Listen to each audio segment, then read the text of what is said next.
Welcome to my channel. How to set up TP-Link Wi-Fi Extender boost your internet speed.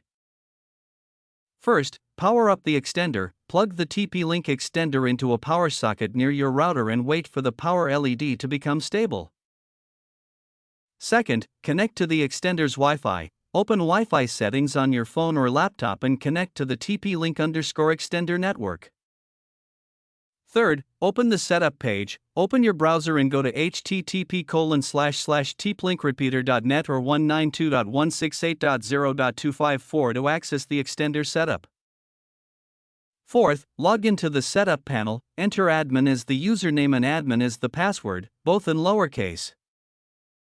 Fifth, select your main Wi-Fi network, choose your home Wi-Fi name from the list of available networks shown on the setup page.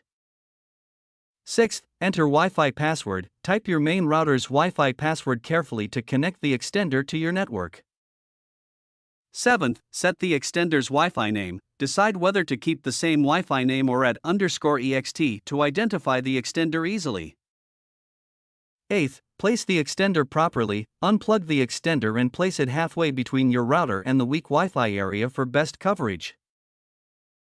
Ninth, connect your devices to extender Wi-Fi, reconnect your phone, laptop, or TV to the new extender Wi-Fi network. 10th, test the internet speed, use speedtest or fast.com to check if your Wi-Fi speed has improved in low signal areas. Setup complete. Enjoy fast and stable internet throughout your home with TP-Link Wi-Fi Extender. Thank you for watching.